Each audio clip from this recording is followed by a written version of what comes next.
tiada dalam derita. Dunia ini kan terasa neraka. Air mata tak cukup untuk berkata, amarah bukanlah cara yang bicara. Panjatkan doa pada Tuhan yang Maha Kuasa. Panjatkan kehendak-Mu, kabulkan ya Rabbi. Diriku berlumur dosa, mungkinkah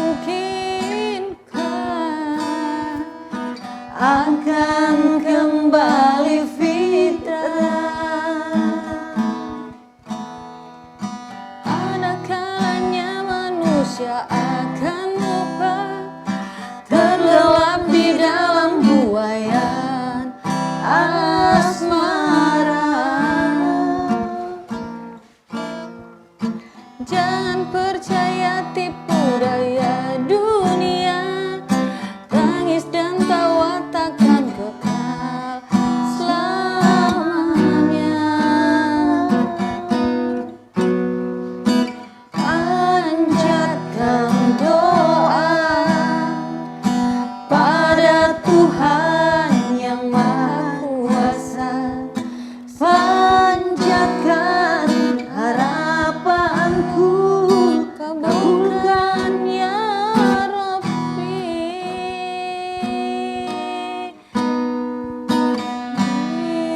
Diriku berlumur dosa, mungkinkah akan kembali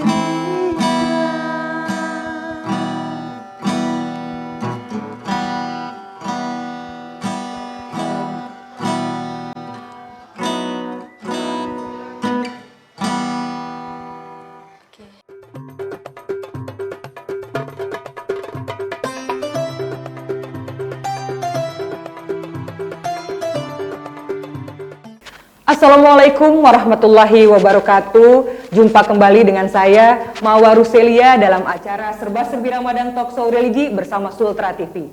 Tayangan ini akan menemani waktu menunggu buka puasa bersama pemirsa Sultra TV di rumah dengan menghadirkan tamu-tamu tokoh-tokoh yang sangat istimewa.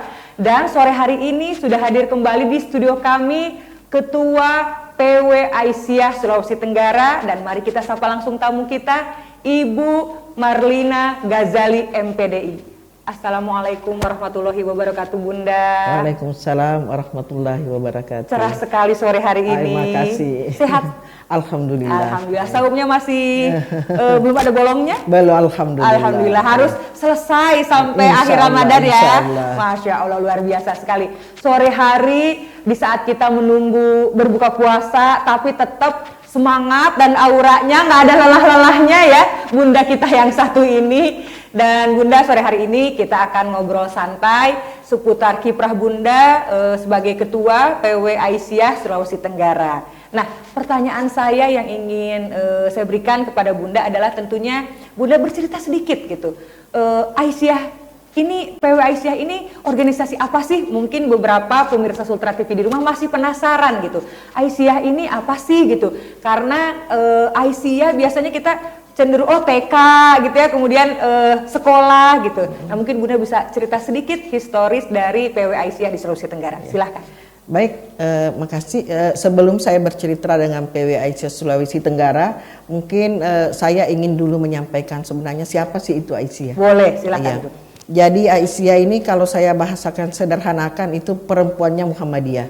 yang berdiri 1917 Masehi, 5 tahun setelah berdirinya Muhammadiyah, di mana Muhammadiyah berdiri 1912, maka Aisyah berdiri 1917 oleh Bapak Kiai Haji Ahmad Dahlan dengan terinspirasi ayat Quran surah An-Nahl 97, man amila bismillahirrahmanirrahim, man amila sholihan min dzakarin aw unsa wa huwa mu'min falanuhyiyannahu hayatan thayyibah.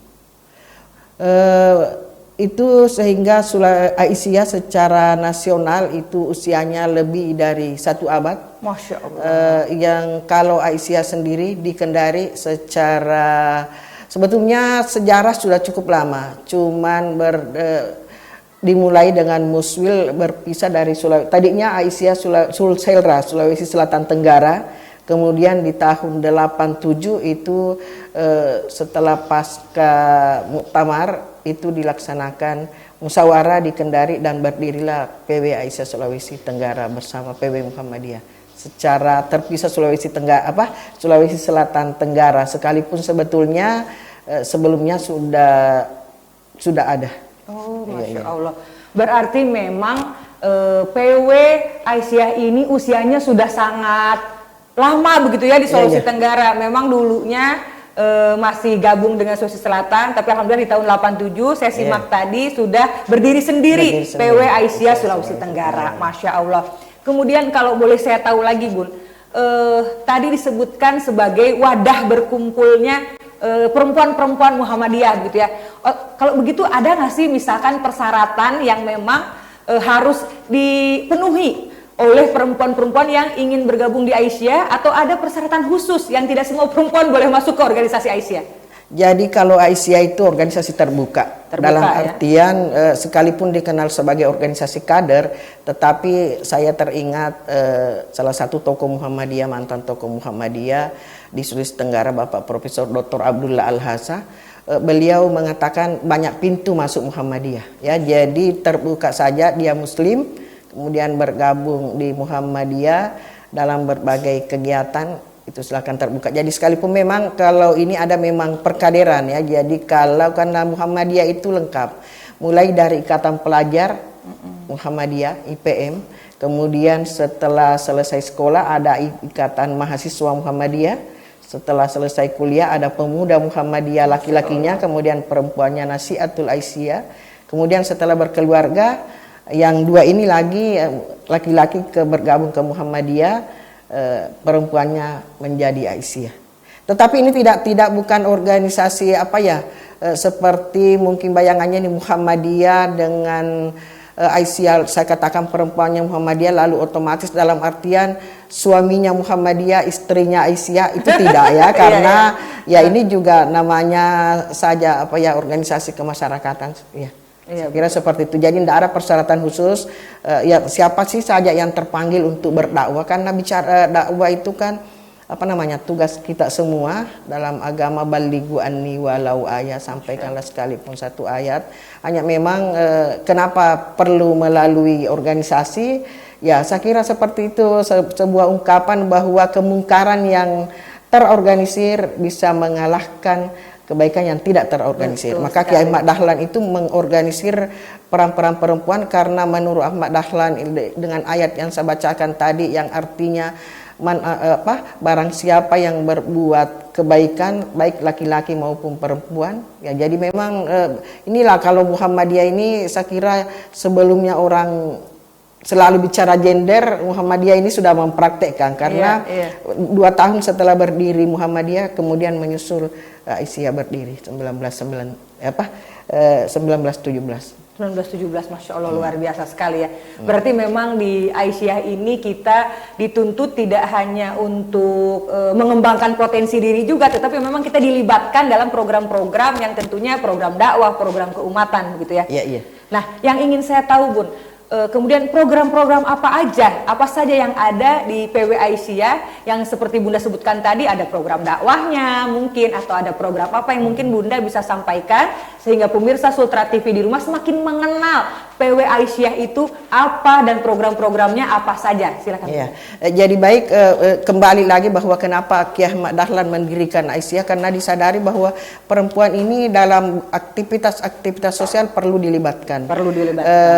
Lagian juga kita ini dinobatkan oleh Allah sebagai khalifah di muka bumi. Wa isqala rabbuka lil malaikati inni ja'ilun fil ardi khalifah. Sehingga kalau kita sebenarnya sudah di SK-kan, tentu menjadi tanggung jawab kita semua ya. Jangankan Allah yang meng-SK-kan, pimpinan saja meng-SK-kan sudah dituntut kita untuk bekerja keras. Apatah lagi Allah yang sudah menobatkan kita menjadi khalifah di muka bumi. Maka kita hadir, ya benar sekali yang dikatakan Mbak Mawar bahwa kita ini bukan hanya memikirkan diri sendiri, tetapi peran-peran kepada sesama manusia itu yang tak kalah pentingnya yang menjadi tanggung jawab kita sebagai khalifah di muka bumi. Nah, terkait pertanyaannya apa saja programnya, ya kami lumayan terorganisir lah. Bicara tentang dakwah, ya samalah organisasi yang lain saya kira ya, organisasi kemasyarakatan yang lain. Bicara tentang dakwah ada majelis tablik yang menangani. Bicara tentang pendidikan ada majelis dikdasmen, pendidikan dasar dan menengah. Kemudian bicara tentang kemasyarakatan sosial ada majelis kesejahteraan sosial. Bicara kesehatan ada majelis kesehatan. Masya Allah, luar biasa gitu ya. Dan itu memang semuanya Bunda yang mengkoordinir begitu? Jadi saya selaku ketua tentu sebagai penanggung jawab secara keseluruhan, tetapi untuk semua bidang-bidang itu sudah ada wakil-wakil ketua yang mengkoordinir. Jadi ada 3 wakil ketua, ada yang membidang jadi koordinator bidang pendidikan, ada wakil ketua koordinator bidang kesehatan, ada yang membidang. Ada bagian-bagian masing-masing. Jadi majelis tadi ini ada lagi yang mengkoordinir dalam hal ini posisi sebagai wakil ketua. Karena di organisasi ya kita ini apa namanya kepemimpinan kolegial, jadi tidak boleh mandek karena ketua tidak ada di tempat. Tetap harus berjalan organisasi harus berjalan, ya. Ada pendelegasian gitu tanggung jawab bersama. Tanggung jawab bersama. Baik. Ketika kita berbicara tentang PW Aisyah begitu ya, di Kendari, Sulawesi Tenggara. Apakah di 17 kabupaten kota yang lain di Sulawesi Tenggara pun ada Aisyah begitu Bunda? Iya, jadi Aisyah itu sebetulnya memang menjadi keharusan sampai jadi mulai dari istilahnya pimpinan pusat disingkat PPA, kemudian ada PWA, pimpinan wilayah Aisyah, dan ada pimpinan daerah Aisyah. Itu dari 17 kabupaten ini kabupaten kota, Aisyah itu baru hadir di 12 kabupaten. 12 kabupaten kota. Baik. Berarti masih ada PR ya Bun? Masih ada PR seiring masih ada PR 5 kabupaten kota lagi ya? Masih sedikit terbelakang mengejar pemekaran. Masya Allah, luar biasa. Tentunya ini menjadi PR bersama supaya program-program pusat maupun PW itu bisa dijalankan juga begitu ya di daerah-daerah yang ada di kabupaten kota di seluruh Sulawesi Tenggara. Saya kira seperti itu insya Allah. Mudah-mudahan kedepannya dimudahkan. Semua kabupaten kota bisa ada Aisyahnya supaya merasakan manfaat yang sama ya di masing-masing kabupaten, tidak hanya kabupaten-kabupaten yang besar saja yang berkembang, tapi tentunya kabupaten yang perlu juga sentuhan dari Aisyah dan perempuan-perempuan yang ada di kabupaten tersebut juga bisa merasakan manfaatnya.